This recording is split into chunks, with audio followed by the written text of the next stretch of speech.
obodo na-egbu mmadụ na nkịtị ya bụ ibe ka mụ na-achọsi olu onye gburu mmadụ ga-anwụgo onye bụ ibe ka mụ na-akọ n'obodo Chukwu Olisa kele igwe Jesu nwa David mụọ Jakana na-ede anya na ndị Ikeleke na-atazi afụfụ anyị ga-emedu ụwa agha n'ụwa ka mụ na-ajụzi n'udo onye tụcha ma tụcha Chukwu tụ onye ka ekwusi ị na-ene m aja anya Olisa bi n'igwe na-ene gị aja anya ịba m aka n'ọnụ Chukwu ewele egbe gbabunye ọha anya n'ụwa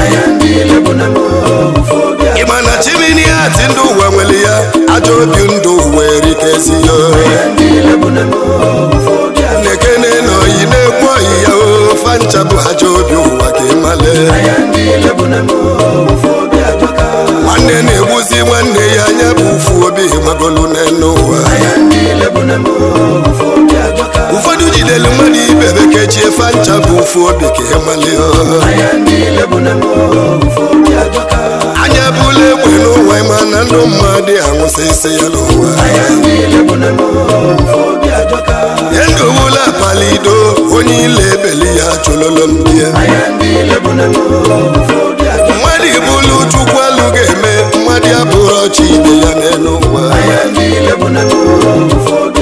ọ bụ onye ntalefon obi ihe nyatachala ewe fụkpọm anya n'ụwa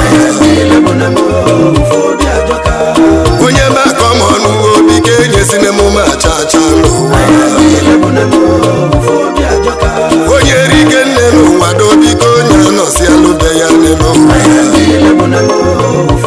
nwa David anya ndị ile egwu nekwe m n'ufu obi akarịkwa na arụba anya ndị ile bụ na emume Jesu nwa David yode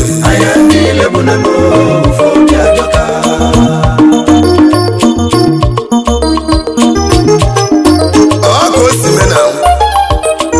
akpa mma ndị Igbo nwayọ nwayọ kwa nsị na ana m anụ ka ọ na-ara na ntị echiri m ma ndị mala amalụ na agadi nwaanyị adịghị aka nka na-egbu ọmala agba ibe agụ Jemile dị ana mfe aka ọnụ na-eri eri nwayọ kwa maka na anyị ga-adị ka nwa agụ na nwa agụ adị ata afịfịa nje ụmụ obodo anya ndị ile bụ na mo anya ndị ile bụ na mo ibe na-emele n'ụwa ufu obi na ohere nne ngwa n'ezie na nwoke tala bụ ogbuo jezie gote moto ka ọ gbabala onwe ya enimadi asụ n'osila ori ụfọdụ asị n'ọgọlọgwụ n'ego na fancha bụ anya ndị ilo n'anya ka mụ na-akọlụ n'uwe ọ bụrụ na agba ọbịa gaa n'ezi ejide agba ọbịa wee kọchabazịa nwanne m na-atụ nkịta na-asị yo igerinya bụ nsị ka njụbaza gị mana ka ngwụnụ dibịa na-agba otolodo kowele ike ihe na-enu ka njụ ọnụ n'ụwa ọ na nwere aja egbolo n'ụwa ngwelale n'ụlọ n'iya ka njụba unu dị mmadụ ike niile basi yo n'anya ka mụ na-akọlụ unu ọ na nwere ike emeghele emeghe isi kọlụ n'ime ya n'ụwa anjekwa oge anwụchala ibe ọbụla ụmụ kabadị anwụchala n'obodo anjekwa oge nzuwo n'ike ọbụla ụmụ kabadị ekwukwu n'ụwa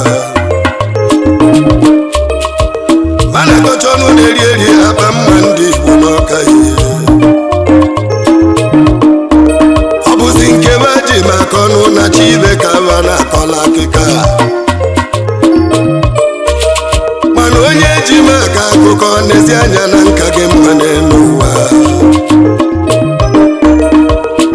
kwazi ụka nwoke anya ndị lo kalịla kalịle n'ụwa ọ bụ ogiri n'ike akọ nshi ọnụ onye ka mụ na-akọlụ udo ịma na ọnụ ụfụlụ ogiri asa emesi ọkọlụ ogiri iri enune n'ụwa bọsi oge eri owe onugbu iwu na ọ ga-eririri ogiri ka nkọlụ ụnụ ụmụ obodo anya ndị Ilegbo na mụ anya ndị Ilegbo na mụ anyị ga-emedo ụwa agha n'ụwa ka mụ na-ajụzi udo ufu obi ajọka n'one n'ụwa ka mụ na-akọlụ obodo ọkwa ajọ bụ onye ka eji wee gwọ nwa dị n'afọ n'ụwa ọkwa maka ajọ bụ n'ụwa ka eji dị ụlọ ka alụsị anya ọchụsị ya ụfọdụ nụrụ nwaanyị fa mụrụ ọnwa fa ncha bụ ajọ obi n'ụwa ụmụ agbọghọbịa tosi ihe a na-achọ dịba ga-alụwo n'ụwa ọkwa ajọ obi butere ya onye ka mụ nwa na-akọlụ n'ụwa akpa mma onye tụcha anyị atụcha chukwu tụọ ya ka ekwusi ya ịba m aka n'ọnụ ugbo chukwu ewela ụta gbakpọghị anya n'obi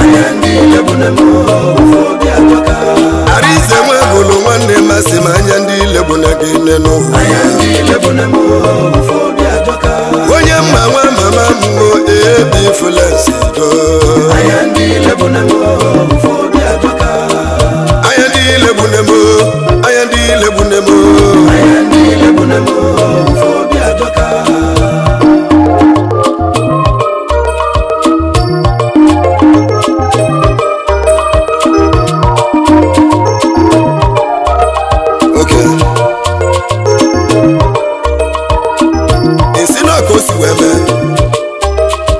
ụmụnne m ọ na-aga obodo mụta ezigbo nwa asị na anya bụ mmadụ ka anyị na-adụ mana ha nwe nwa wee mụta akụla ogheri asị na o yiri ndị ikwu nne ya palụpajelu ndobe nne ya ndobe nna na-azọ ishibe mana ana m ajụ na nwee yire nna nwee yire nne ọ na ya eyi nkịta ibe nji wele ekwulu maka ya wee bụrụ maka onye owu nneneta onye ọka bi n'Enugu onye mụ Patrik Nwokike ụtọ ndụ ọka omenụkọ nwoke na ị ga-adịle nwaazị ụka asị m ka m wele egwu a kene ego maka ọga ị na-eme erigo nne anyị abụrụ onye anyị akọlụ anyị wesi ka anyị wele egwu ka anyị kene ego ọla na gị bụ okwusi ovie n'ọka onye isi anyị ala onwe ma nwere ụtọ ndụ shanshi dije daluo ya gazie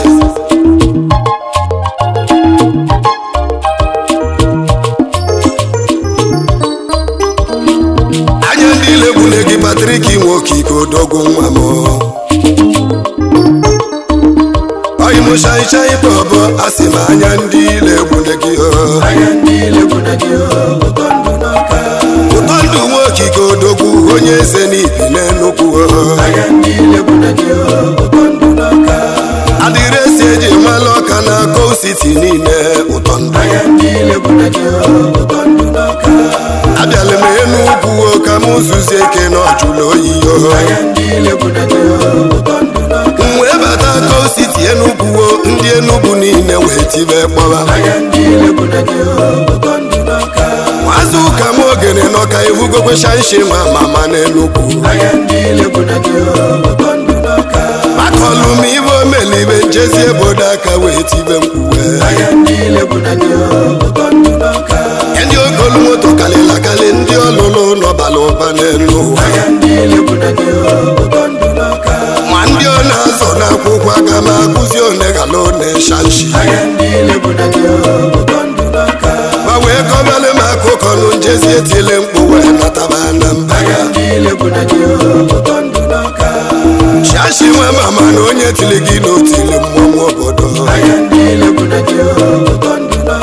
Patrik Nwokike do onye jụrụ gị na ọjụrụ ibe a na-egbu ka na-ekwuwo mele mmụ ya wee nata ọka n'elu ịma na shanshi batala ọka bido lụgbụ nọ n'ọka one n'ụwa aga m agụta ndị ọmụlụ ụlọ n'ọka na ma mara onebe adụ ka nkọlụ ụlọ bọsị ọ batala ọka bido nwa na n'ọka n'ụwa ọfụlụ Chinedu nwa lụsikwezie mkpasị ya na akọba akụkọ obulu si ya na-abụnye ya obodo niile wee gbabaghalaghala n'obodo shanshi saịnị ya gị mana ndị mmadụ ga-ekwere n'ụwa asị m n'ụtọ ndụ saịnị ya gị kpọrọ obodo niile ga-ekwere lotekwe na nwanne enwebu ediyo ụtọ ndụ nwa mmadụ ọgịrịga n'ụbaya ọkwa isi m kene elu gị ekene nwe okike bụ odogwu n'ụwa Honorable Chancellor Ekeni nwe okike n'Ọka ọkwa gị bụ spika na ndị kanselọ niile n'ụwa ekene nwe okike odogwu ibe dị mma ga-emelụ gị n'ụwa ọkwa gị bụ manija na Anambra Express niile ekene nwe okike ekene anya ndị Igbo na gị yo gị na-eso n'ụlọ gị yo ekene nwe okike anya ndị Igbo na gị yo anya ndị Igbo na gị yo ọfọ ndụ ka nna agọlụ gị yo ijebe ije awele nwe okike Chinemeze onye na-achụ gị ga-enwe ada Chinemeze n'Ọka ekene nwe okike nwazụ ụka na okenelu gị nwanne shashi ngwa ka njebe na Amerịka ka njezi ezụtọ yi m ọma Okechukwu nwe okike pọtọpọtọ na Nnibo Okechukwu nwe okike ọpọtọpọtọ na Nnibo akweke orima akweke akweke orima akweke amosu Amerịka nwanne m onye nwere gị na onwere ife nwanne m oyi m Okechukwu na-ekpo ọpọtọpọtọ Nnibo ya adịlele nwoke na-egbu ndị Ọka nwazụ ụka na-ekene amosigabụ m gbanwee oke na-ekpobe anyị onye n'ụwa ụtọ ndụ n'Ọka oshanshi na ọka batabata ka kenezi nwanne gị Ogbuebi Chinedu Chinedu nwe okike odogwu nwazụ ụka na-ekene ọkwa gị bụ President General ndị Kaduna niile ji eme ọnụ Chairman Chidos Group of Company Limited Chairman Chidos Group of Company Ogbuebi Chinedu nwa nwe okike na ịga adịlele President General ndị Kaduna onye ọma nwazụ ụka na-ekene gị shansi si m keneli ya ndị ambasadọ niile n'Ọka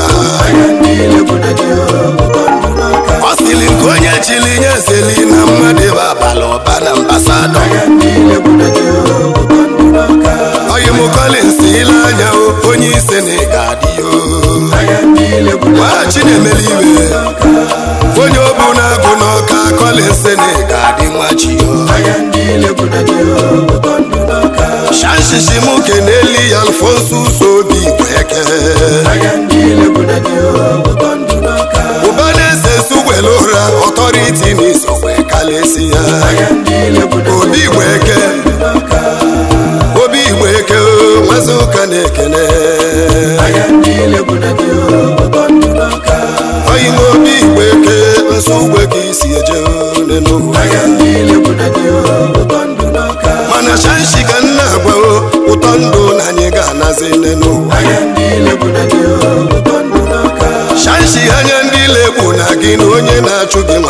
nenu iyo ya chukwu kele uwe jaka mụ na ya ogologo ndụ